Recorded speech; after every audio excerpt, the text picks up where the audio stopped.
mic stand, so I'm gonna snap instead of a clap. Okay, I'll do it too. All right. Three, two, one. Oh, that was so bad. Oh no! Do we got to do it again? Yeah, okay. All right. Three, two, one. Okay, great. Can you? Are you? Are you making a noise? Yeah, I you mean, can't this is hear for that? you to worry about, I guess. Yeah, I can't hear it now. Oh, okay. Well, I couldn't hear you either, so I think that's just like the technology Really? saying No. that's not your That's business. that's our really good microphones doing what Mm. they do best and eliminating unnecessary sounds Exactly. that don't need to be captured. So, I think that bodes well for our equipment looks here. So, For sure. For sure. We love loving tech that for here. us. Love big tech over here. Oh no. Well. Look at us here. Episode 10. We I think made you'll it. hate this. We made it back after a brief pause. If you missed last episode, episode 9, this was right before Tina was about to jet set away to South by Southwest in the good land of Austin, Texas. We've decided to move away from weekly releases to a more bi-weekly, sort of twice a month cadence. So we're going to continue with that. Let us know what you think. Please reach out to us on socials, comments. Let us know how it's vibing with you all. And again, we'll try to do some interstitial reviews here and there. I did one for Undertone. I just know. I completely haven't forgot what it was listened called to a it. minute ago. I haven't listened Well, to it it's yet. 7 minutes, so Well, it's a very easy, breezy I cover didn't want to girl listen review. because I really still want to see it, even though you guys have said that I'm probably not going to like it.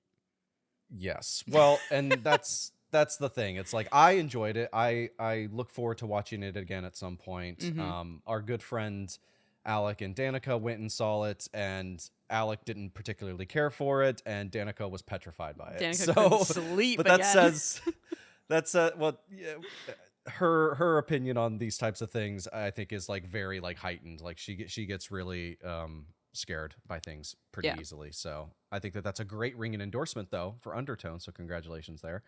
But we're not here to talk about that. We're here for another edition of I think you'll leave.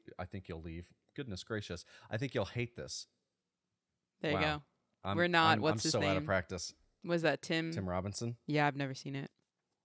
I don't think you would like it. Okay. I think you'll hate it, as a matter of fact. We're here for another edition. We're going to talk about quite a lot of things, so I won't kind of circle the drain much longer on this. We're going to discuss South by Southwest, because you're back. You saw a bunch of movies. I want to hear about it. And we are going to recap the Oscars a little bit, because that happened as well while you were at South by Southwest. Some big, exciting things, some predictable outcomes, and I Yeah. kind of want to just, look at the playing field, look at the things we got right, what we got wrong, some takeaways now that we're a little bit removed from it, and then we can finally close the door on those movies. We don't have to talk about Slam it Marty shut. Supreme, We're done. any of these things. Let's just look ahead and start planning for next year. So real quickly, Yeah. we Your news usually story. do a news story. There's not much to talk about this. I just want to, and I don't have any images that I can throw in front of you right now, but you've seen it if you can look in our group chat. Moana, full trailer okay. came out. I didn't watch it, I'll be honest. I didn't watch it either. I skimmed through it without the volume on because I saw Dwayne "The Rock" Johnson as Maui, and holy crap. Disney needs to be, I say this, they need to be stopped by any means necessary. This has gone way too far, and I will not be seeing this movie. That's just my Wow. line in the sand. I don't care. I'm done. I didn't see Lilo and Stitch. As much as I really enjoyed the Lilo and Stitch animated movie, it's one of my favorites. I took a child to see that, so I feel grandfathered into seeing that. That's totally fine. Like if you have a niece or nephew or someone in your life that would necessitate something like that, I totally understand, and I don't besmirch anyone for doing that. But me, I'm not going to go out of my way in the middle of summer to go see Moana because it looks like garbage. Admittedly, I'm just not a fan of this. It's just trend. I just feel like it's kind of lackluster. Moana's not that old, and I No. just think that it's kind of, like I said, lackluster to just revisit it, but not even really feel like it's been around long enough to grow nostalgia. Like I can talk a big game about not liking nostalgia bait movies and things like that, but the second a action Hercules is coming out, my butt is in the seat. But I don't feel like we've reached the point of that for Moana. I think that, yes, I agree. I think there are some animated to live action Mm-hmm. adaptations that make more sense than others. Yeah. I even don't think that Lilo and Stitch, frankly, needed it. Mm-mm. You have to kind of look at the story itself, the characters surrounding it. Like, Yeah. I truly do think that when you get to these like sort of otherworldly characters, these sort of like hyper artistic and cartoonish sort of like aliens and stuff like that, Mm-hmm. I just frankly don't think that they translate well to a live action No. setting. And when you try to pass it off as like this is a live action adaptation of X animated movie and everything you see is like super hyper realistic VFX and heavy CGI and stuff, I'm like, is this a live action adaptation or is this just Lion King, you Right. know, and what you're doing there, which I also didn't think was worth the trip. I did But not see The Lion King. I saw Mufasa though. I took children to that as ah well. I kind of well, like Mufasa. in fairness, I didn't see Mufasa. I did see The Lion King, Mm. but if I could go back in time and like if I had to only see one of those movies, I'd probably pick the one that was directed by Barry Jenkins, just out of curiosity. Especially because it's also not it's not like a direct recreation of Right. The Lion King. It's Right. sort of a prequel of sorts and original music and different characters. So like I think I'd be more willing to go out on a limb and give it a shot and probably like it versus, oh, they're doing Hakuna Matata and it's all this stuff again. Yeah, I But think it's kind of disappointing. Especially because it's coming off of Hoppers, which you loved. Why yeah, did you send thought me it was this great. scary shark? What is this? That's Maui as a shark guy. No. No. Yes. Why It's going to make $1 billion. it is going to print money, but But I'm also thinking to myself, what kid that like really likes Moana is going to really like this movie?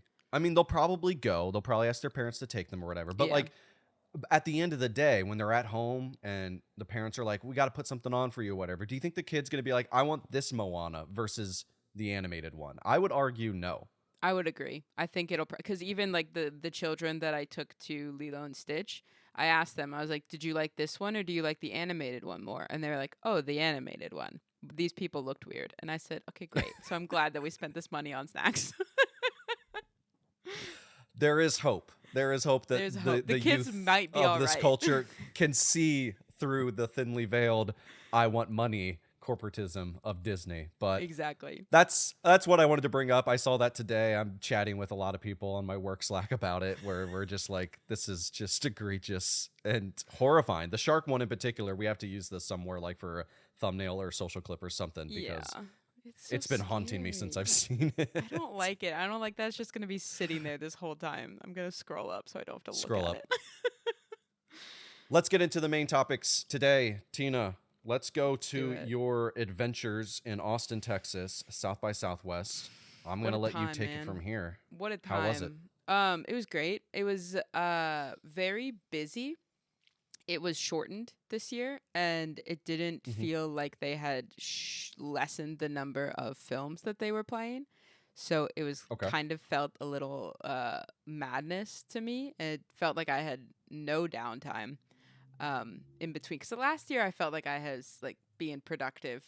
But this year I was like, we are staying afloat at best. But yeah, it was a great time. I did not use the Alamo QR code ordering. I did not. Were they trying to get people to use it, or was it like just now bubbling up as you guys were like finishing the festival? So there was QR codes on every seat, like on every tray. Okay. But then they, for the most part, I want to say, except for 2 or 3 screenings I had at the Alamo, they treated it like normal. They just took Okay. they took your order and everything. But then for those 2 or 3, some of the waiters were like, you can order on the QR code, and I was like, but you're talking to me right now, so I don't see a point. But I think the reason that they kind of pushed it is that for those few screenings is because they were running out of menus. Like not every seat had Oh, menus. So I think the bigger theaters got more menus, and the sort of smaller theaters, it was one every 3 or 4 seats had a menu. So that's why okay. they're trying to push the QR code. Interesting. Yeah. Did anyone that was near you or anyone that you know of try it successfully at all? Do you have any firsthand accounts? A guy a couple seats down from me in some screening, the waiter came up and was like, "Hey, welcome to Alamo," did the whole little spiel, and the guy in the chair was like, "Yeah, I already placed my order on the QR code." I was like, "Oh, okay, weirdo." But Super did not want to talk to that server at all, right, I but then you guess. still have to talk to the server. Because then the server was like, "Oh, okay, let me double check that like everything's in there," and then they double checked, and Yeah. then something was missing. So I was like, Mm-hmm. "You almost didn't have your queso and chorizo, bro." Yeah, that's the Well, most I'm important part glad of the that film festival. It doesn't matter what the movies I saw were. no, This is no, what no, this not at is the all. important This is journalism. our follow up on how the decline of a once great theater chain, Alamo Drafthouse, is continuing on a downward trajectory. But I digress. Let's talk about the movies. Yes, What'd you let's. how do you want to do this? Just run through them, or what's up? I guess we should talk about some of the ones that I guess I have to talk about Forbidden Fruits because that is something that I think I said was one of my most anticipated movies of the For sure. year. Oh Let wow. alone, I don't remember. I I don't feel remember you saying that, but maybe you because did. I'm not shocked by it. you didn't know who you hadn't heard of it yet, and then you Uh-huh. saw Lola Tongue. I feel like in something at Uh-huh. At Sundance, Sundance. and Yep. then when I brought it up again for South by, you're like, "Oh yes, I'm interested Connecting now." the dots. Yeah. Yes. Um, I thought it was gonna be gay. I guess let's just start there. It Okay. wasn't. It was executive produced by Diablo Cody, and I was like, "Oh, I Okay. see this. This makes perfect sense." It is the production design of it of these witchy mall girls in a cult, super fun. That I think they did extraordinarily well. The dynamic between the three of them, Lola Tongue is kind of like an outsider who then joins Hmm. this little coven cult, but the three of Lily Reinhart, Alexandra Shipp, and Victoria Pedretti was great. Victoria Pedretti steals it. She's so funny, and in like sort of a ditzy airheady way. And then Lily Reinhart just like really is Regina George. It felt very much Mm. like Mean Girls if Mean Girls had a sort of was trapped in a mall. They shot it at the Mean Girls mall, so that does help the sort of Did they vibe. really? They did, and they Oh wow. reconstructed the fountain from Mean Girls to put in the mall, to put back in the mall for this. But it was very Mean Girls. I think you can look at all four of those main characters and see which one of the Mean Girls lines up with them. It's kind of in the trailers, I feel like has been promoting this idea of it's a bit of a bloody slasher.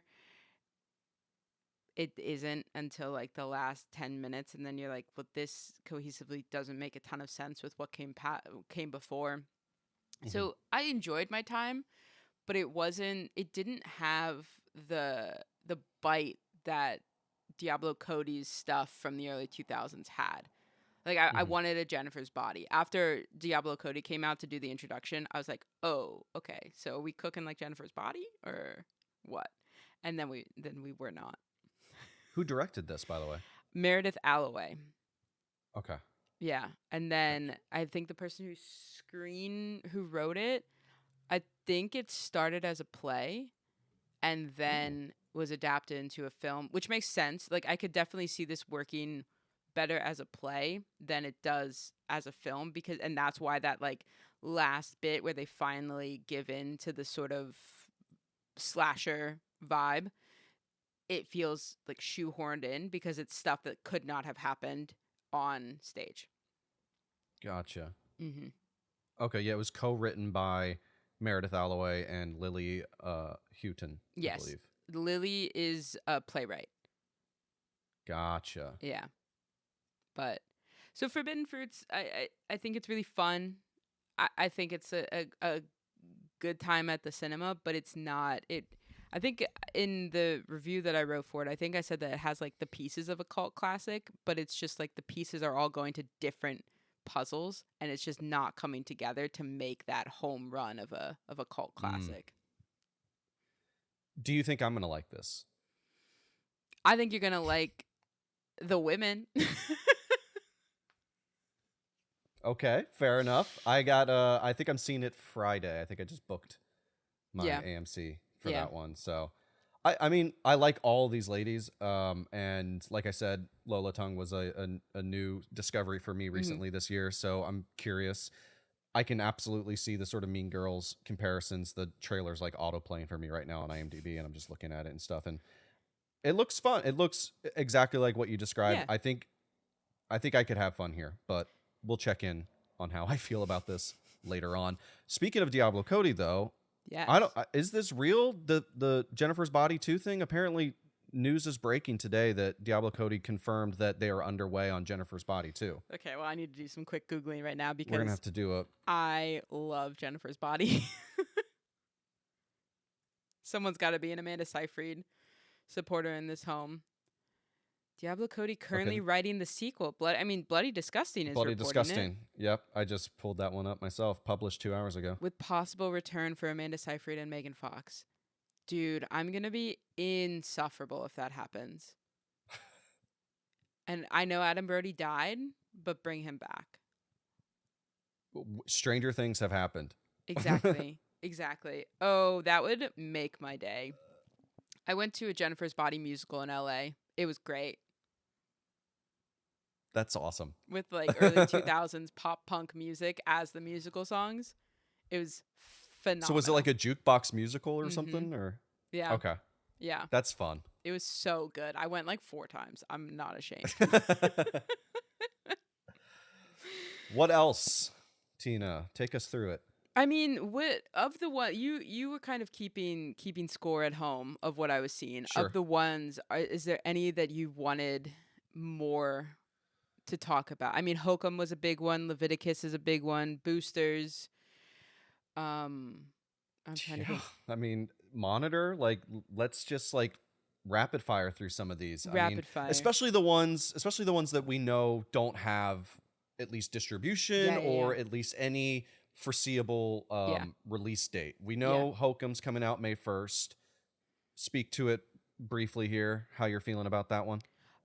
Didn't love Hokum. I think that they did not. They set it up to really, really use Irish folklore as the sort of Mm-hmm. backbone of the film, and then that dies pretty quickly. And I feel like it just turned into a pretty generic movie for me because I think that Irish Okay. folklore is so rich that it should have been the focus. Okay. Yeah. And then let's go to this other one that is. I thought there was another one that had a release date coming soon. Oh yeah, let's just do Boosters. this. Boosters. Yeah. Boosters, What is so it? fun. This is. I think this is opening. If I'm not mistaken, it's opening I up want to say against April. Mandalorian and Grogu. Uh, um, That's what I just saw on IMDb. Let me I double was check real gonna. fast. I mean, I was gonna say that Yep. Boosters has it, but then I remembered that like people are still into Star Wars, so.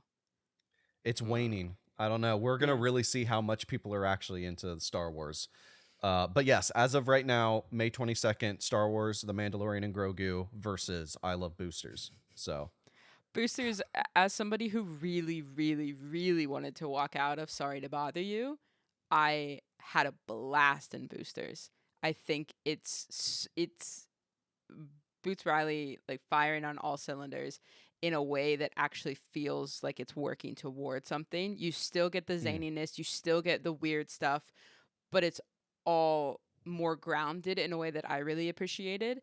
There's miniatures that are beautiful. There's insane stop motion animation. There's Demi Moore having the time of her life. Like Kiki Palmer's a blast. Eric Andre pops up.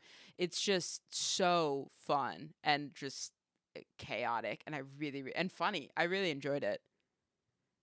I'm curious with this movie, maybe not this movie in particular, but I think given the past few years of movies in this like late winter, early spring time Mhm. that kind of can come out of nowhere and really like capture an audience and even go so far as to be a real conversation starter when it comes to the award season, whether it's like Everything Everywhere All at Once Right. or last year with Sinners.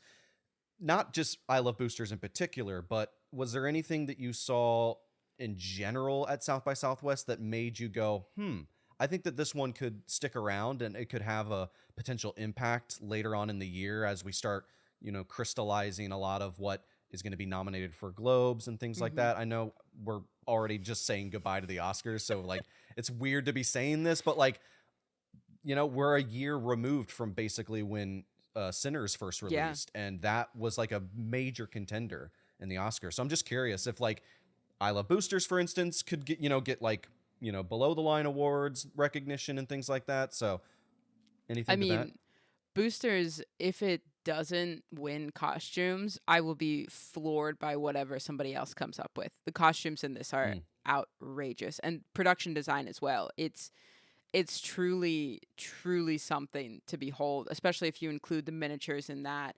It's just so visually beautiful and in a very cohesive way.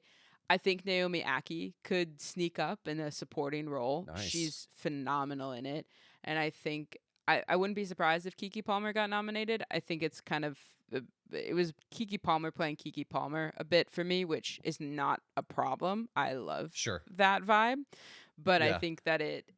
I think it it could pick up a Globe for her. Like, I think she would be solid in the Golden Globe category, but I don't think it's an Oscar contender for that.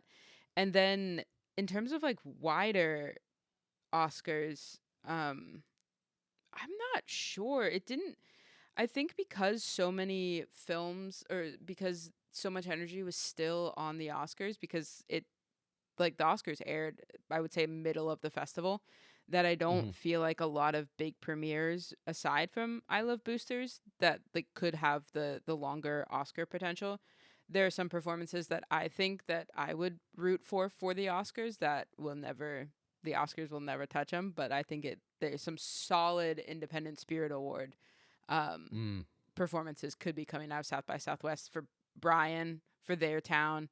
Um, and then the only other one that I could see as maybe an Oscar is for international feature for Big Girls Don't Cry, coming out of New Zealand. That was directed by Paloma Schneiderman. But the reason that I think that it could um, have more staying power is because it was workshopped with I'm blanking. Who directed Power of the Dog? Oh, is that Jane Campion? Yes. Okay. Yes. It was Jane Campion. So it Nice. was workshopped and developed with Jane Campion. Um, so I do think that potentially that could get a spot in international Mm. feature. Awesome. Yeah, there's a number of those flicks that you mentioned that I want to circle back to and get your thoughts a bit more here on the pod.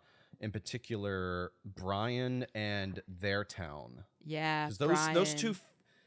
those two films, and feel free to completely correct me if I'm wrong, Hmm. but at least in terms of like their style and focusing on young actors, they Hmm. feel kind of slightly in conversation with each other, or in terms Definitely. at least more compatible. So I'd love to hear both of those because you've kind of sold me on those. In particular, Their Town being described as like a younger version of the Before trilogy and stuff. Hmm. So please speak to that. Yeah, Their Town, directed by Kate Aselton, who is married to Mark Duplass, and Okay. the written by Mark, and then their daughter Aura stars in the lead role. And then Aura helped do some of the rewrites. It was very fun to listen to her in the Q&A afterward talk about how her dad just doesn't understand how teenage girls speak, and she was like, "We need to fix this." But it is very much like you said. It is before the Before trilogy. It's two kids who don't really know each other wandering around town, kind of feeling like a little bit of romantic feelings, but that's very much not the focus. It's just about their two lives happening simultaneously in this town with the play that is the thing that they are working toward. They're rehearsing for a play. And I think what makes it different from Before Sunset or any of those movies is that you discover that there is a shared history between them, which adds this Hmm. sort of weight to their relationship, as opposed to like, I guess it kind of combines the first two Before movies in that sense of like Okay. there's a shared history that makes this walkabout town much heavier and has like more implications about their lives, their future, things like that. It's the final scene is I don't want to spoil it, but it is something that I just like keep thinking about. It's so beautifully done and it is really emotional, and the performances from Aura and Chosen is the guy, the lead guy. The two of them are just there's just so magnetic together, and it's crazy that she did this when she was like 16, she said. And they just How old shot is it she now? I think Do 18, you so know? it was like 3 years ago, maybe she's 19. Okay. She said a few years ago when she was 16. So, yeah, it's beautiful, and I got to know the cinematographer and a producer of it, and they also have had like a couple other movies in the festival that have also turned out to be some of my favorites.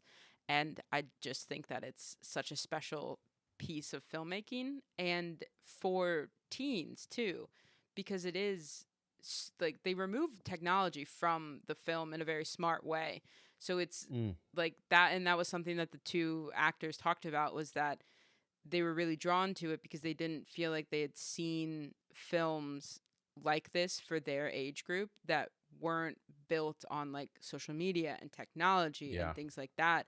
It's just the sort of films that we grew up taking for granted of like people talking to each other of a certain age and like getting to hear the difference of opinions and the difference of lifestyles that are coming up when you don't realize it when they're your high school classmate. So I really like their town a lot. I think that's an interesting detail that you mentioned of just like the removal of that sort of component Mm-hmm. for like a teenage movie and what that could bring about, not only in terms of like the performances but like the type of story that you can tell and the type of characters that you can explore. I think that's like a very interesting, awesome decision to Mm-hmm. make in terms of the storytelling. So definitely this has me very, very excited to check this out. Do you know if this has any sort of release planned at all, It or does not. okay? Yeah. We will keep our ear to the ground on that one. Brian, you Brian. want to talk Brian about also Brian? does not have any release date from it. I believe the director will. This is his first feature, which is a little nuts. And the script came from a writer who did a lot with Seth Meyers. So it's a Okay. very funny, very, very funny script. But it's about a kid who struggles with like some sort of outburst, maybe like an OCD. It's never actually said like what he struggles from, but it's very clear like he has some mental health things that he's working through, and it manifests in spirals and outbursts of like when he gets nervous or anxious or something like that. And he's also in love with his English teacher, and it's sort of like a little slice of life, but darkly comedic look at trying to find where you exist in the world and trying to find something that you're good at. And I just think that the family dynamic between Brian, his brother, and their parents is so funny. And they all share this like weirdly dark sense of humor. And I don't know, I think it's really sweet. I think that it shows, similar to their town, it doesn't really rely on technology. It's more about like these kids talking to each other and the way that they struggle to make friends and the way that they just struggle to be teenagers in the world, wanting to feel what it's like to be good at something. And Ben Wang is just so, so good in this. He's Brian. Yeah, he's been having a pretty good past year or so. I mean, Yeah, upcoming year between too. He's got what, Hunger Games this year, right? Hunger Games this year, and then I believe I saw an article recently saying that this movie was going to release, I think, in June, but Gail Daughtry and the Celebrity Sex Pass that played at Yes. Sundance, Yeah. he's also in that. So, yeah, this is a Big year for our boy Ben Wang. I That's love him. awesome. Did you ever see Rocket Science from like 20 years ago? No, probably not. I guess some of us are deeper into Anna Kendrick's filmography than others, but I would say that this really felt like Rocket Science, and Rocket Science, I think, is such an underrated little gem of a weirdo movie of these sort of precocious teenagers thinking that they know everything, and then the movie is them slowly realizing that they know literally nothing about relationships and friendships and how to be an adult and what their parents are going through. And I think that the two are such a great, like, while you're waiting for Brian to come out, go watch Rocket Science. Okay, I'll do that as like a sort of preparation. Looking at Rocket Science right now on IMDb, it also, weirdly enough, is giving me vibes of Wes Anderson's Rushmore. Yeah, I could see that. It's definitely not as like um perfectly like mapped out in terms of, it doesn't have Wes Anderson style, but I could see it's Sure. very similar, like dark, weird comedy. Yeah. Couple more I want to get to in the sort of genre film. Your We can favorite. rapid fire these. Yeah. This is my domain. I want to hear. I will say I saw way more genre. I think there was like a lot more genre stuff than there normally is this year. It felt like I was seeing Good. 1 to 2 genre. Good. Those are the most fun. Nah, I don't know. Give me when some. they hit. When they hit, which, speaking of, I think it's probably on your list, but drag hits. Drag has come out of this as one of my favorites. It is so fun. So fun. I know you didn't want to say too much about that, which I totally respect, because I love, my favorite thing, whether it's you telling me about things when you're at festivals or some other friends that I have that check these things out, usually at Fantastic Fest or whatever, when a movie comes out, especially one that is like pretty closely tight-lipped in terms of like, hey, there hasn't been a lot of fanfare about like this movie's in production, not a lot of huge names on it, and then it comes out in the festival circuit and people rave about it, and they're like, hey, just take my word for it, go into this blind, here's like the elevator pitch, don't watch any marketing, have a good time. That's like how I feel those about are drag. like the things that I am chasing at festivals, is to like and I had my like first sort of, and I'm sure I've said this story before on the podcast, so I'm not going to completely relitigate it here, but it was actually at South by Southwest back when I lived in Austin. I caught a screening of Don't Breathe. It was like its third screening, like during the tail end of the festival that year,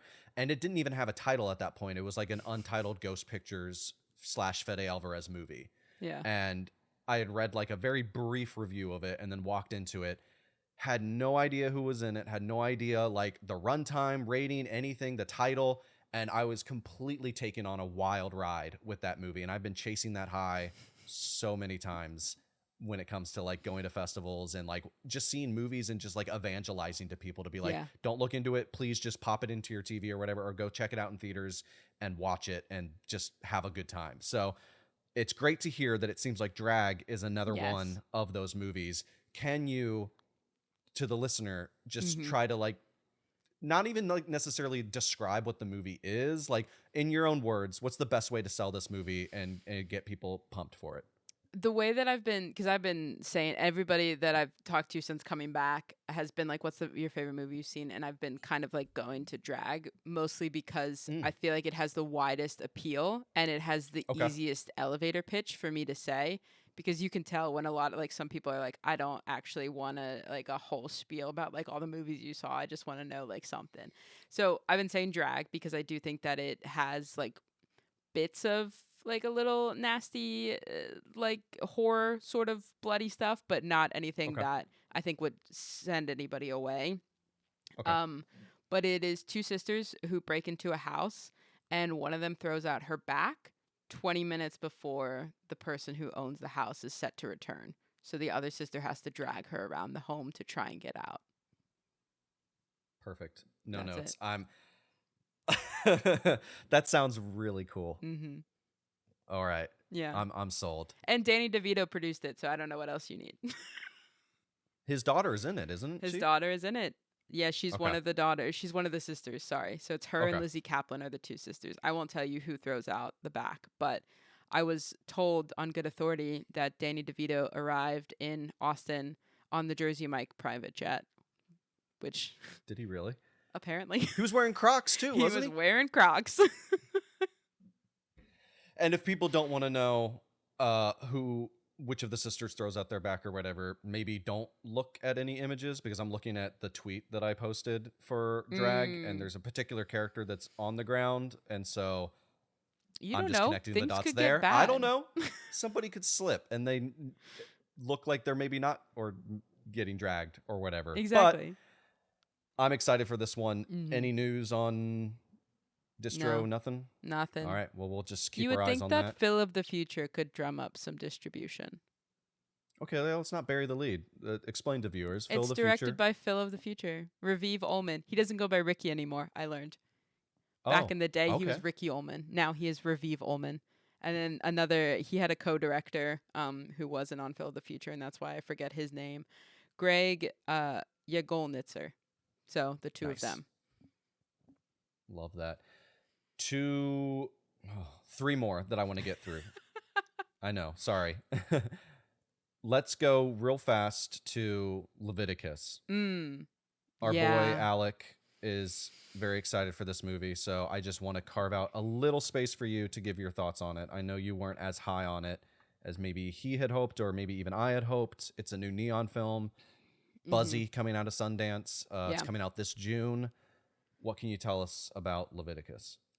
Leviticus it's a horror movie about people have been calling it The Gay It Follows, so that should kind of give you like a vibe.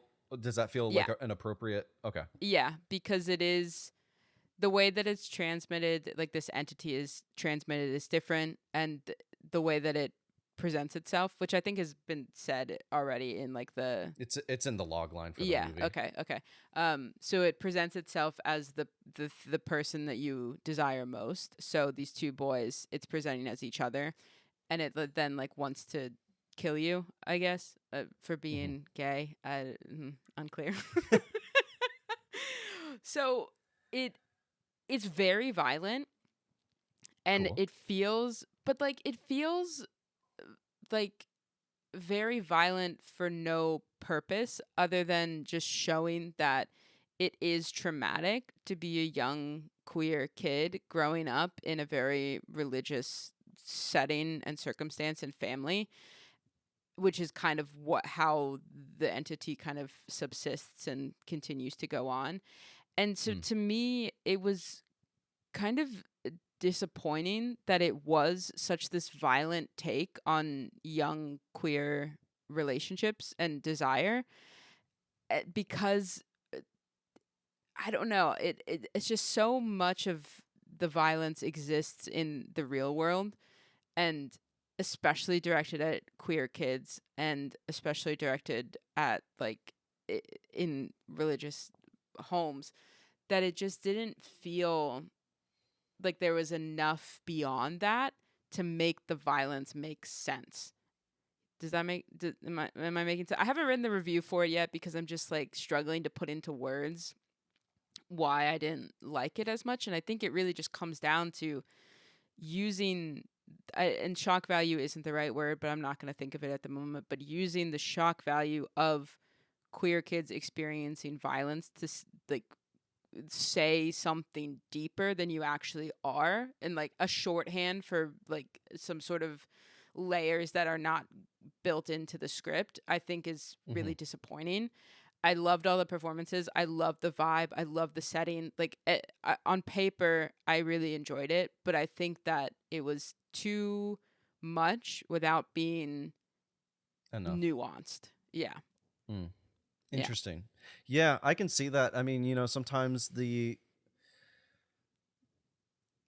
movie can sometimes get a little in over its skis. I feel like sometimes, in terms of like, this is the concept, this is like the central antagonist, and the vessel with which this antagonist sort of exerts its dominance and how it attacks people or whatever, and you can you can kind of get lost in playing around in that area and Mm-hmm. creating these elaborate set pieces and these scares or whatever, Yeah. and then the characters and the relationship and some of the themes that you're trying to actually express within the story using those elements starts to become a second or third thought versus like putting this stuff at the forefront. Does that feel appropriate? Absolutely. Yeah, the relationship between the two boys never felt it was enough to warrant this sort of reaction from the two of them. I was like, you guys Mm. have maybe hooked up twice.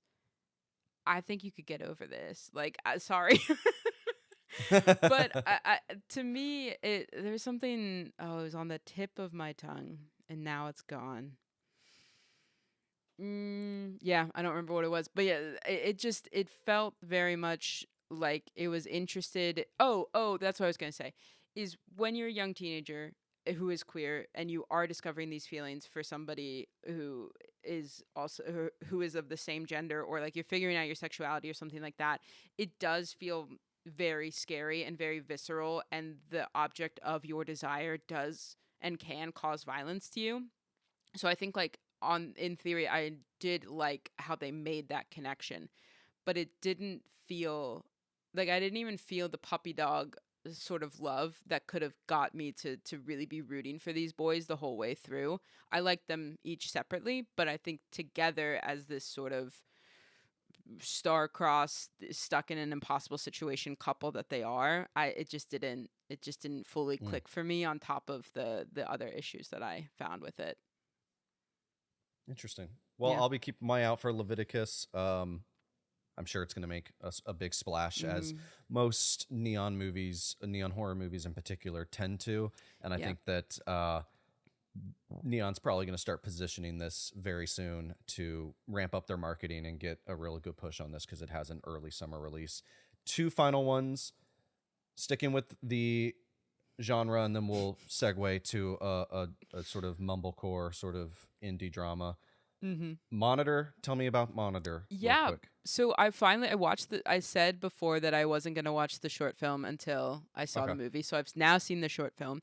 I really liked how the short film was only a scene from the movie, and it was a scene like the main character of the short film is not the main character of the feature. So I thought that that was a really cool way of adapting a short film into a feature, with like able to keep it without and then also take it beyond. I think that had some of the creepiest scares of the whole festival for me. Like more Wow. than way more than Hokum, way more than Leviticus.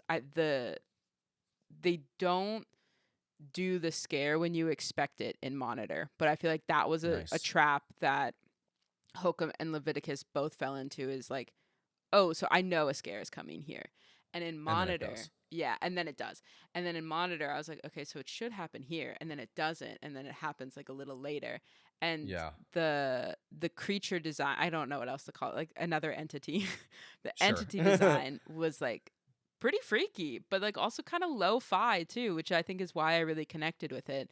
Is it is this sort of weird lo-fi um entity that has similar principles to like the Ring. You know, Sure. you watch something and then it haunts you, but I think that there's enough newness to it that it makes for a really interesting story. Plus you add like the sort of social twist of the screw of her job as a social media monitor, and like you get to know her coworkers too, and like some of them value different things in terms of what they do on the clock in terms of like Mm. keeping the internet safe or not.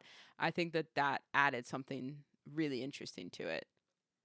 And it'll make you afraid of your backup camera. So, Which I use daily. well, you So won't. that's I'm very excited for this one. I love exactly what you said, and I always feel this way when I'm watching a new horror movie, and I'm always looking for it. I feel like in its prime, Paranormal Activity had Mm, a number of great opportunities where you think something's going to happen, and because those movies are so patient and methodical and they are so much built up on getting you those jump scares, the way that they deploy them and the way that they like play with Mhm. the audience in terms of their expectations on like, oh, I'm not going to give it to you yet, but I'm going to dangle the carrot out in Mhm. front and then pull it back. And then when you're not expecting it, it's going to happen. Yeah. And so hearing that Monitor dips into that in terms of how it paces out its scares, I think is deeply exciting. Yeah. I'm going to ask again, any news on this one coming out of the festival? No. Silent? Great. No. Okay. No. I will also say I on Hokum though, they Yeah, already put it in the trailer, and I was like, this is the which I creepiest haven't part. seen. Oh, okay. The creature design, one portion of the creature design in Hokum is exceptionally well Okay. done. Nice. Love it. That's Okay, all I'll cool. say. I love a good creature design. It's in freaky. something. It's a freaky little thing. All right. And our final little roundup review for South by Southwest, because it's got our boy in it, I have to hear from you. See You When I See You, directed by Jay Duplass, if I'm not mistaken, correct? Mm-hmm. Yeah. Now you have some Duplass. We're two buddies. which yeah. is not shocking to me. They're constantly working, always at festivals. You have some breaking news in terms of the way that we've been Crazy. communicating and talking about our dear boy Cooper Raiff. Raiff, not That Raiff. is insane. Cooper, I love you. He's my phone background. And I can't believe I've been mispronouncing his name this whole time. I've been calling him Raiff. And then he got introduced for the first, like, they come out right before the movie and say, like, a couple things. And so I heard that, and I was like, interesting. Maybe they just misspoke. And then, again, then it was Jay, I think, for the Q&A, who was like, welcome, Cooper Raiff. And I was like, who? Anyway, This is he's hard great. for me to handle. Yeah, movie it's is crazy. The movie is See You When I See You. I Mhm. don't know if I said it at the top, but this played at Sundance prior to South Mhm. by Southwest. You've gotten a chance to check it out. Tell me a little bit about See You When I See You. It's a movie about a family that is grieving the loss of one of the children or the sibling, depending on whose perspective we're talking about. But that character is played by Caitlin Dever, and so it's Caitlin Dever, Cooper Raiff, and Lucy Boynton are the three siblings. That is an amazing lineup. Mhm. I love all three of them. That's So incredible. Lucy steals the like Lucy is so heartbreakingly good in this movie. I think she Kate, I forget their names. That was day 2 of the festival, so those names are long gone. So I'm just going to use actor names, but Caitlin and Cooper are like the two sort of best friend siblings, and they are like rambunctious. They like stay out all the time. They're just the sort of like grown-up kids that have really bonded together, and then Lucy plays the one who sort of has to have things all together. And when she finally like breaks, it is so difficult to watch. She is absolutely phenomenal in this. I think it's one of the first times that I think I've seen her play sort of like just a straight comedy drama. I feel like most of the time she's in like a period piece or something that I've seen her in. Lucy? Yeah. Yeah. Oh, yeah, Yeah. for sure. Yeah. I think otherwise, I think it kind of has the sort of like terms of endearment style to it, where it's about a family that is grieving, but also has bits of humor to it. And Cooper's is great. It's not my favorite performance by him, I think, but this is also, I think, my first time seeing him directed by somebody not himself. Right? That tracks. Yeah. If So we're counting Shithouse I mean, and it's Shithouse, Cha-Cha Cha-Cha Real Real Smooth. Smooth, and Howlin' Harper, and he did all Harper, of those. which he directed all those. Right. Yeah. So I think you're probably right. Right. So I think that I don't know if maybe he like it was just like a little bit more of a guard up because it wasn't his work and his words. I think it's also the first time that it wasn't his script too, which Yeah. is interesting. So I think I still prefer his performances in those other pieces better, but he was great. He didn't cry in the movie though, and I'm like, is it a Cooper Raiff joint if my boy's not out here sobbing? That does feel out of character for Exactly. a movie with him in it. So Like, my sad boy needs to be crying at some point. He gets like a But- couple tears, and I'm like, no, I need him sobbing somewhere. But overall, you would Overall, say it's this is good. Yeah, a success? Yeah, it's a strong. It's heartbreaking. It's really sad knowing it's based on a true story and how it ends. It's really hard to watch. But I think I love the dynamic of the three siblings so much. They're so fun. Damn. Yeah. When can I see this? Do you know? No idea.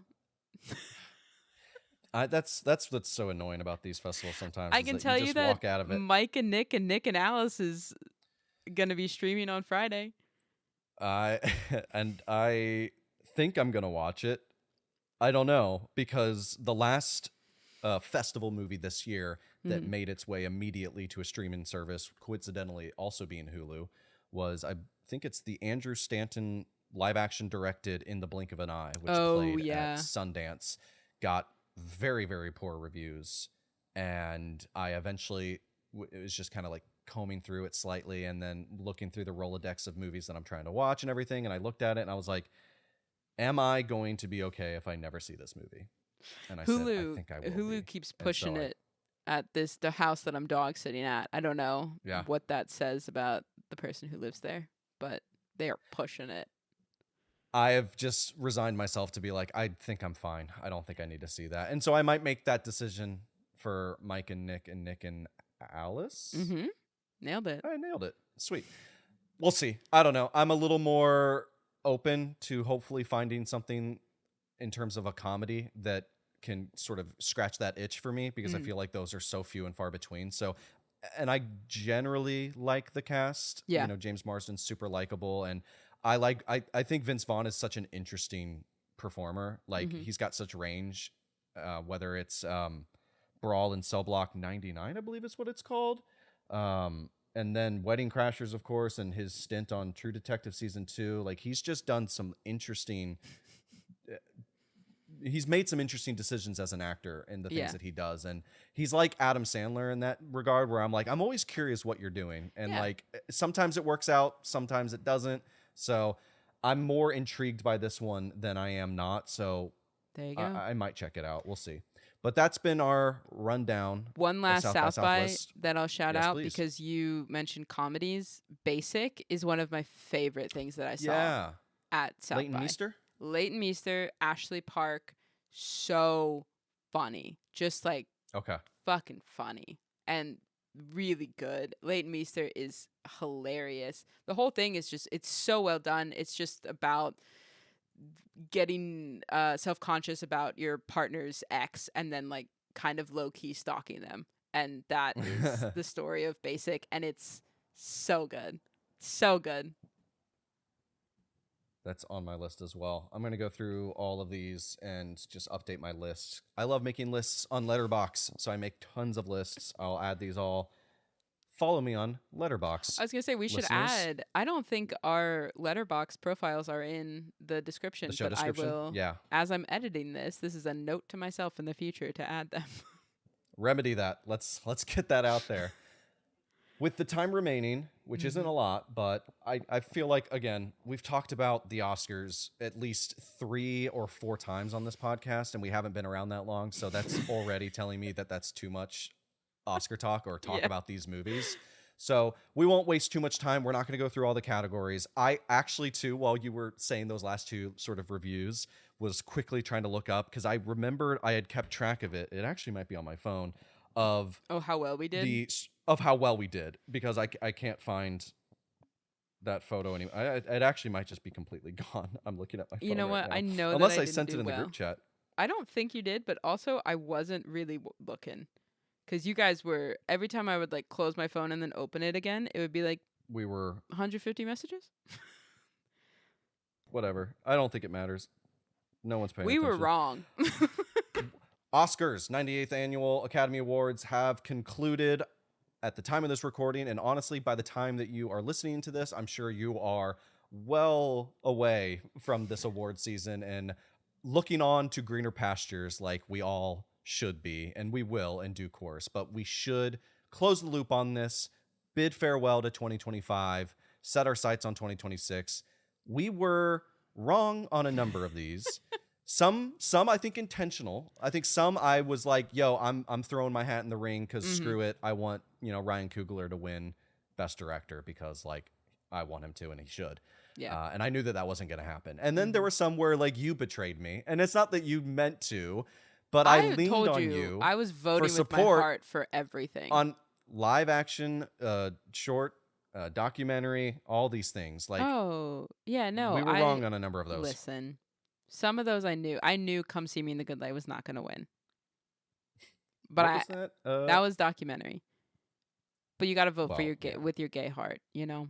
That's fair. And then I was wrong on I know I was wrong on animated short because Retirement Plan I wanted to win, but it did not. Yeah, I think that was the first, the one of the first awards that night where I was like, okay, Tina failed me. Okay, but Because it's a great short. No, I totally agree with you, and I don't discredit that at all. But it's like I say you failed me, but I'm clearly teasing. But like Yeah. I leaned on you for guidance there because you had seen a few of those, and Yes. so. But just I'm needed some always support. voting with my heart and not with the Academy.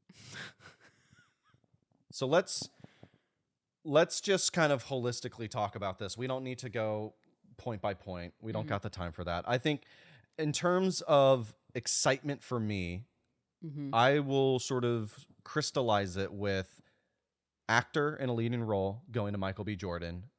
Coming out of the Actors Awards, it felt like all the momentum was dramatically shifting away from Timothée Chalamet. And so to see this fully actualized and him get up there and deliver a really great, just very thankful, proud, and just courteous award speech, I thought was incredibly inspirational. And having rewatched that movie recently ahead of the awards, I was just, again, utterly smacked with how amazing his performance is in those two characters. And so I love that win, was super happy for that. Yeah, I am now realizing that I haven't even gone back and watched any speeches. I've seen nothing from the Oscars. It's crazy you didn't go back and watch Jessie Buckley's. I know.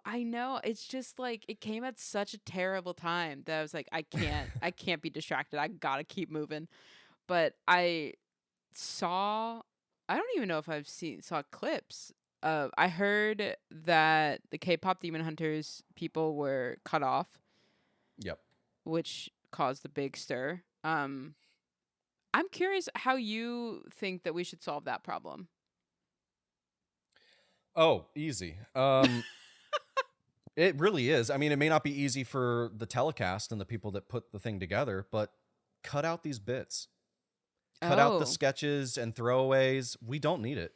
I mean, we do and we don't. Like, you want more people to tune in, but I mean, clearly it's not working. It's down 5% in viewership than last year's. But I think that we should just like be treating everybody the same. Like, I think you get your time you get, and then we cut you off. Like Adrian Brody last year. Yeah. Cut that man off. Yeah. But I don't know. I think it's difficult. I think that whatever the answer is, cutting the lesser quote unquote categories off and letting the stars ramble, I hate. I think you do an opening monologue, an opening sketch, like what Conan did this year, and they've done this in the past. And then you don't do anything like that throughout the rest of the show. There's no Ellen walking around through the auditorium handing out pizza. There's no like, hey, we're going to the Boys and Girls Club of America was just traveling by outside and we're just going to bring them all in and have them stand out in front of here. They did something like that one year, and I can't remember if it was really the Boys and Girls, but it was something weird like that. Yeah. Like, we don't need to do any of that. If Conan O'Brien or the host at the time needs to come out and do like a quick little interstitial like bit with dialogue and stuff and like make a little joke to sort of segue us into the next thing, do that. Like, because they ended up devoting a good amount of time to the in memoriam section where they really did highlight the loss of like Robert Redford and Rob Reiner, and then they did like the actual proper sort of in memoriam, and I thought that was all really beautiful, and it felt like it needed that space to breathe and do those things. But I definitely don't want anyone getting cut off. And there are so many times when like people will just like steamroll through and then they eventually back off. I'm not sure if the K-pop team felt equipped to be able to like sort of like stand firm and like go forward. But like, I do think that there's a little bit of also like proper rehearsals that could go into into practice. I know that they obviously already do it for timing purposes, but like maybe do another pass at it. Like if it is like you get 90 seconds and that's it, potential awards winners, Yeah. you better get your speech ready to go, and you better get ready and get it ready within that 90 seconds. You know what I mean? And so I do put a little bit of the onus on some of the nominees and the award winners to have their shit together ostensibly. But I don't want anyone to get cut off, obviously. Yeah. And so like it is that weird thing where it's like the award show's like 3.5 to 4 hours long, and viewership has been steadily declining. Is it going to go up when YouTube gets it in like 2 years? Like, I don't know. Is it going to just get worse? So to me, often I find myself when I leave watching the Academy Awards, I'm not left thinking, wow, I loved that silly bit that they did, or like, wow, it was so funny that like all the bridesmaids ladies came out and like did some jokes for a while before turning it over to a new category. Like I'm concerned about who, like, recognizing the movies and the talent and the crews that worked on it in all the various categories, seeing the clips, and then seeing those people get up and accept the award and give their speeches. Like, that's what I'm there for. All that other crap, even if it's like, this is the 20th anniversary of blah, blah, blah, blah. It's like, I don't particularly care. Yeah. And if it's a matter of, hey, we can add all this other crap in here, but it's going to come at the loss of potentially people don't get to have their full speech. I would rather get rid of the crap and give me all the speeches. I agree. I'd love both, but they've proven that they can't do both. No, they can't. Time management is not a skill that seems to exist there. But I agree. I think something's got to be fixed, because I don't like, that is like the one thing that really broke through for me, like in terms of seeing this unfold on social media, was the K-pop Demon Hunters team getting cut off. Nothing else really. I didn't see any like speeches getting passed around or anything like that on social media. It was just about the K-pop Demon Hunters. So,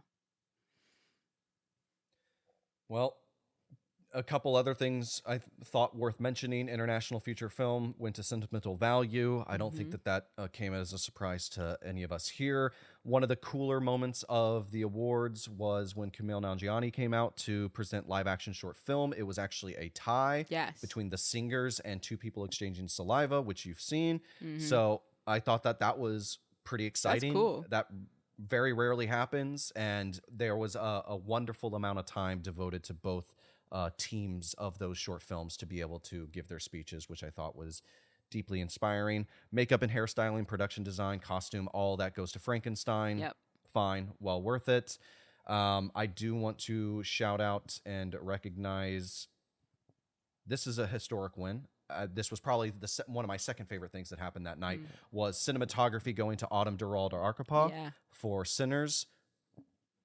Just awesome. Just so great. Like, it not only just so well deserved, because I mean, everybody in this list, like, as much as I would have loved it, like Train Dreams, Same. you and me, I think all these movies are good looking to various degrees. I mean, Frankenstein I'd probably put at the bottom if we had to do that, I guess. But like, I just think that not only is it like such a historic like moment for the Academy and just for this recognition, but I think it's just so incredibly deserved. What a masterfully shot film that was. And she is so knowledgeable. I'd watched some podcasts where they're doing deep dives with her, talking about aspect ratio and lens and just what she brought to that film. I thought was just like incredibly powerful and well earned in terms of her skill and craft. And her speech was excellent. Having all the ladies stand up, she's like, I'm not here without you guys.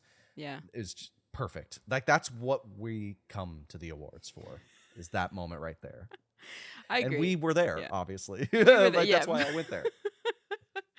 No, I mean, I think if Train Dreams wasn't going to win, like, I can't even be mad that it was Autumn who won. It was, I think it's just such a huge moment for female cinematographers and female people behind the camera.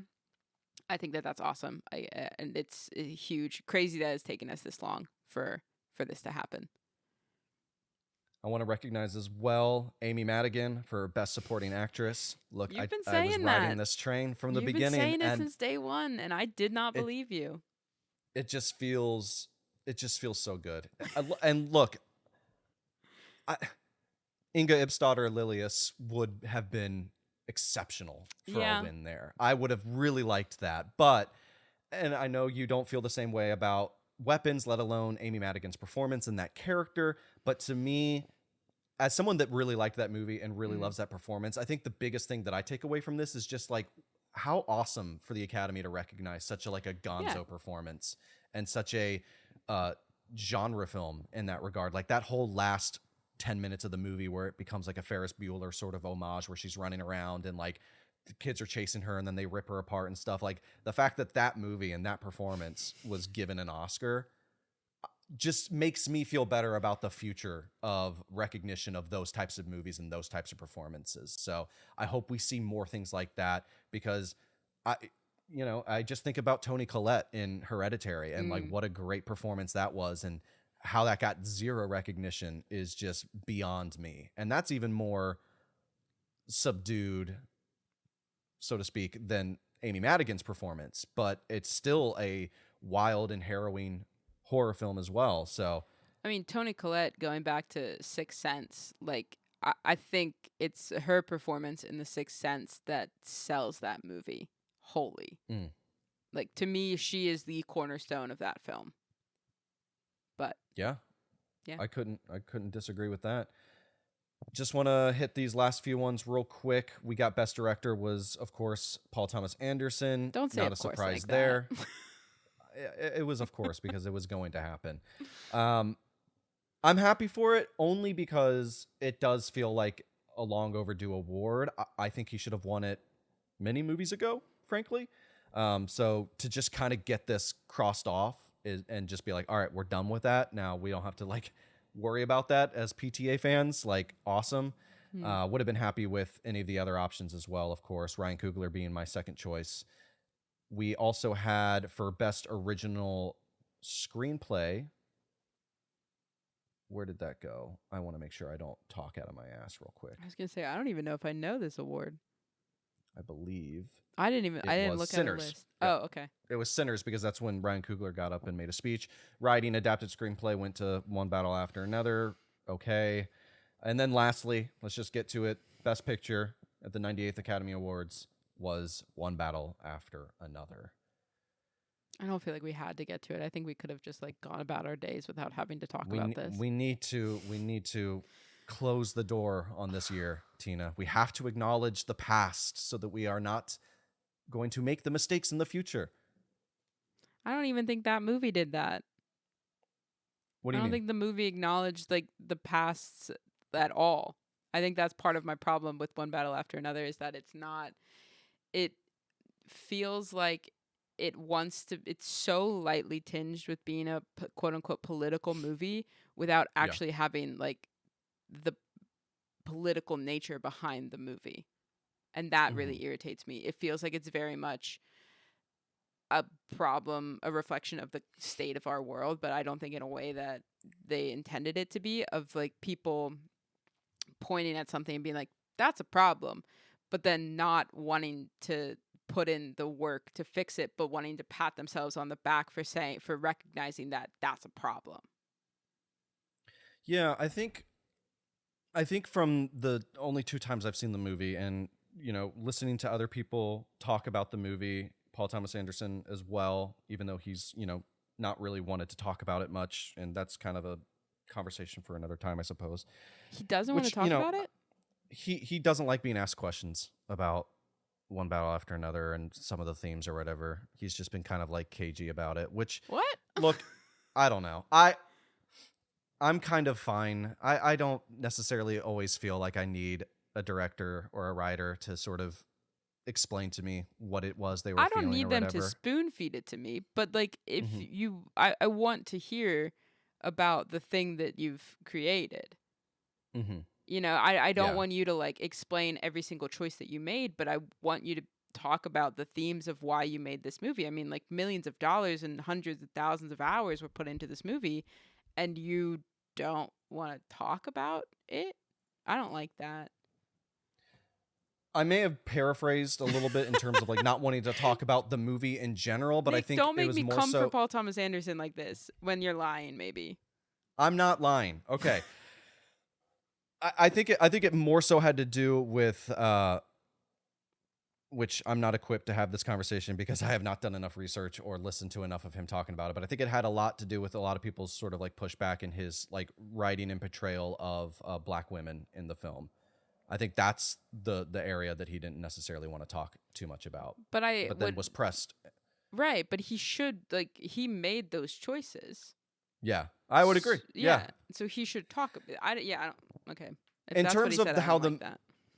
if in terms of how I feel about the movie and what I think sort of the expression that he's trying to get off about the movie is that he viewed it as like a film for his daughters, in the sense that like I'm sorry for the world that we're leaving you guys and the mess that we've made, but like I hope that you guys can do better than what we did, because we let you down. We did a disservice to you guys in terms of like the direction this country's going, the social climate and everything.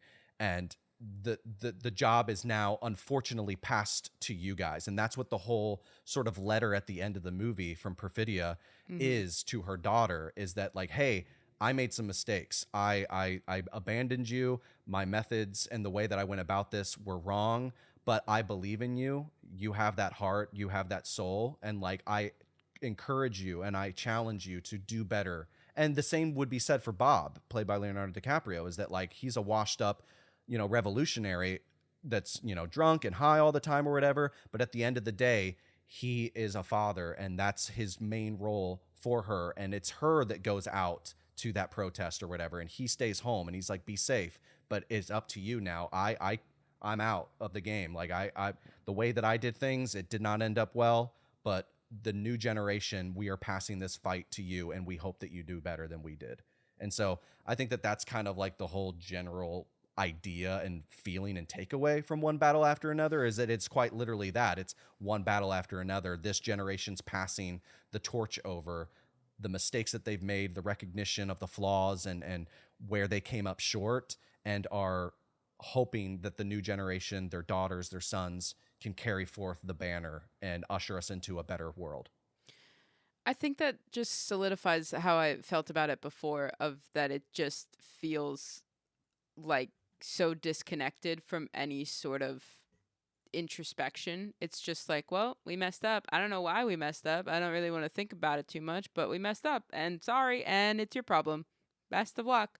And that is kind of like the attitude that I think exists in a lot of society now, is this older generation being like, yeah, we did fail you guys. I'm really sorry about that. And we love your fighting spirit. And you're like, great, but you still got time left on this earth. You can make changes to like kind of help, like not take the leadership spot anymore, but take the back seat and help in the way that you can. And I don't feel like that exists like largely in real life, and I don't feel like it also exists in the movie. And I think it's just like the two are connected in that way, but I don't think that it's necessarily a conscious statement that he was making with it, of that sort of passive mentality of this older generation. This comes from Huffington Post. This was right after the Oscars. So it's Paul Thomas Anderson finally weighs in on the debate over black women's depiction in One Battle After Another. The filmmaker addressed the longtime discourse surrounding his action dramedy after taking home 3 Oscar wins, including Best Picture. During his post-Oscars press conference, Huffington Post asked writer-director Paul Thomas Anderson about the criticism over how his film portrays black women, particularly Tiana Taylor's character, Perfidia Beverly Hills. Anderson had not publicly addressed the issue during the film's award season run, which concluded with 6 Oscars. He acknowledged that he knows a little bit about that critique. In quotes, he says, "I know that Tiana has talked about it a lot," Anderson remarked, referring to previous interviews in which the Best Supporting Actress nominee discussed strong audience reactions to her character. "I know that we have the portrayal of many different characters, in particular her character, who is so flawed and unfortunately makes decisions that are detrimental to the revolution she's trying to fight," he added. While the director didn't explicitly address the racial politics in his film when asked, he noted that the matter is complicated. "We always know that when we're trying to make something complicated, We knew that we were making something that wasn't. We knew that we weren't making something that was heroic, and we needed to lean into that. And we needed to know that we needed to own the fact that this woman was suffering not only from postpartum depression, but she had issues of her own that she hadn't fully reconciled with. As far as Perfidia's anti-hero trajectory, which has been mildly criticized compared to other aspects, Anderson explained how it can be a very dangerous thing when someone like her revolutionary character starts out wanting to change the world, but you start to kind of become selfish and you read your own reviews. The point of it is to set up a story of Willa, the next generation, he added, referencing Perfidia's daughter, who is played by newcomer Chase Infinity. What happens when your parents, who are damaged and have handed quite a difficult history to you, how do you manage that? That's our story, Anderson concluded, and our story is in Chase and her evolution in terms of the generational aspect to try to do better. That was a whole lot of nothing. Yeah. I mean, yeah. It's not it's not what I want to hear from a director who is in like guiding this movie forward.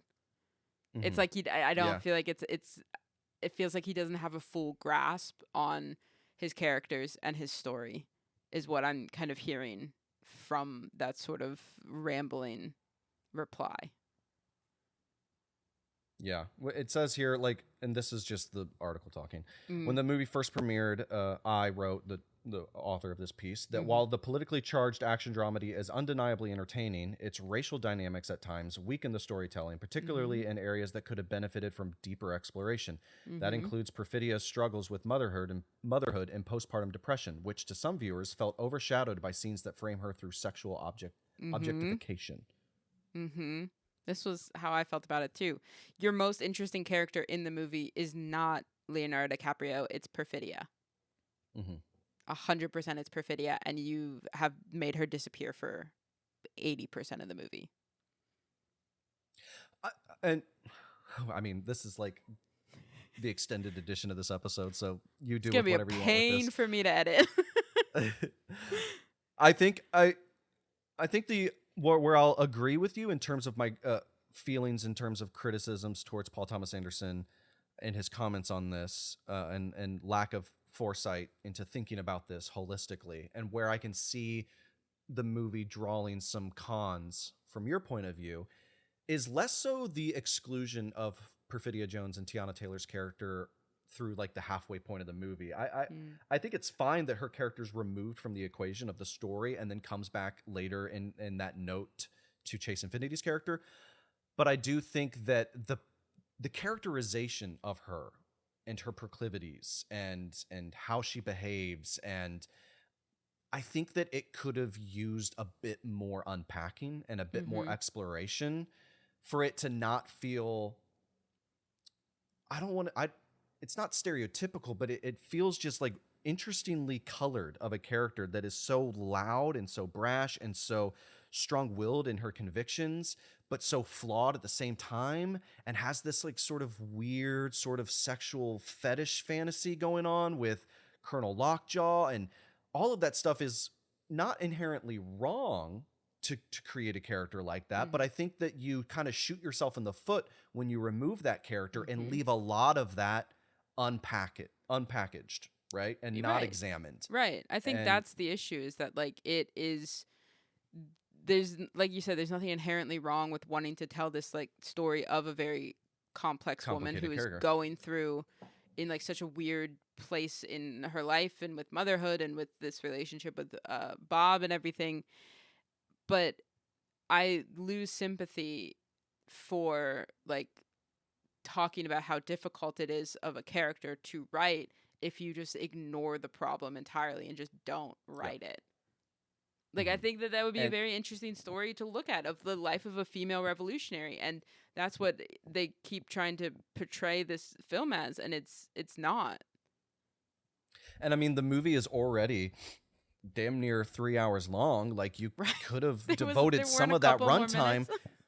You could have devoted some of that runtime to cutting back to like, what's going on with Perfidia? Right. How is she reconciling the fact that she's away from, her husband or boyfriend? The relationship wasn't always very clear. Yeah.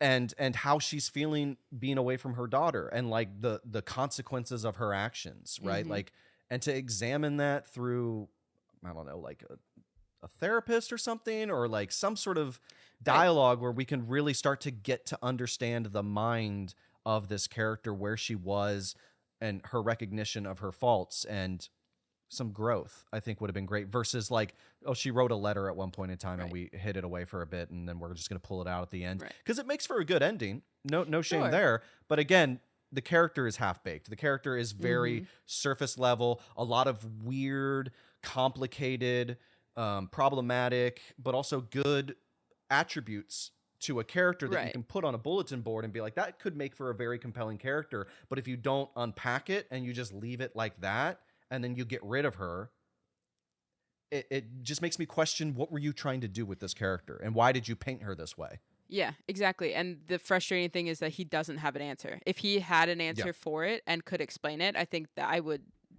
be happier with that. But the fact that has nothing to say, that's quite frustrating for me. So, Train Dreams could have won it. Ann Lee could have won it. Here's how Ann Lee can still win. What's going to be our Ann Lee of 2026, do you think? I don't know, but let me tell you, in the next room over, I have a Ann Lee magazine that I am stoked to read. What does that even mean? You know, Little White Lies, the film magazine from England?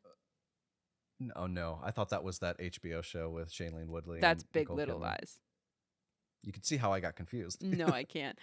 Little White Lies is a great magazine, which I think you would actually really like, but they do, I think, like quarterly issues of this magazine, and they focus it on one film for the magazine, and they do like interviews with the director, actor, things like that, and they make some really cool art for the cover of it, and it just becomes this like piece of art, I guess, essentially magazine of this movie. So Ann Lee is their most recent one. I was thrilled to get it in the mail. Is this going to be another thing that I'm going to end up like having to like subscribe to / get more shit on my shelves? Yeah, it's really cool. Because there's Frankenstein was the one before, and I'm mailing that to our buddy Alec, because I keep the ones of like the movies that I really like. So Ann Lee is mine. Nobody's taking that. But Frankenstein I'm sending to him. I gave him Challengers too. They did one on Challengers. They did a whole one on Tilda Swinton. It's a great, really well written magazine that I highly recommend if you enjoy film. Damn. Yeah, this is really sweet. Yeah. Well, how about that? Look at that. If you made it to the end of the podcast, you might have just gotten a cool new recommendation for a magazine subscription, because physical media is not dead. No, and Ann Lee is forever. And Ann Lee is forever. And with that, ladies and gentlemen, we will leave you on this edition of I Think You'll Hate This. This is back to form. Look, we're at an hour and 26. I bid you good luck on the editorial on this. Thank you. If you aren't subscribed yet, please go ahead and subscribe to us on YouTube, as well as on your podcast platform of choice, Apple and Spotify. Go ahead and leave a like, share, subscribe, do all that stuff on YouTube. Follow us on all of our socials. All the links are in the description below, wherever you're listening to this. So I'm not even going to just spell it out, because all you got to do is look. It's there. I promise. We will be back with another episode eventually in the next week or so. Believe in the Hail Mary. We're going to actually talk about Hail Mary. We'll do a bonus feature on that. I'm seeing a couple other movies throughout the week. I guess we should plug this too. We might as well. If people are listening to this at the end, next Thursday is going to be a chaotic weekend, so we'll have to figure out how we do this. But next Thursday, I'm going to Chicago to go check out Obsession. Oh, it's finally time. Oh, shoot. Okay, I hope your shirt arrives in time, and then you can be the coolest boy there. My hat on and stuff. So checking out Obsession, driving to Chicago, going to see some friends who are out there, and then I drive back that next morning, and I will be seeing the Super Mario Galaxy movie with all my friends. I won't be seeing that one, but no. I'll do that on my own. But we will do a bonus feature, or if it lines up well, we'll do it as part of our proper I Think You'll Hate This edition. But expect our full review and thoughts on Obsession prior to its May release, coming soon. Very excited for it. But until then, go see a watch movie. a movie. Go see a movie. I'm not going to throw it to you because I know I put you on the spot last time. So.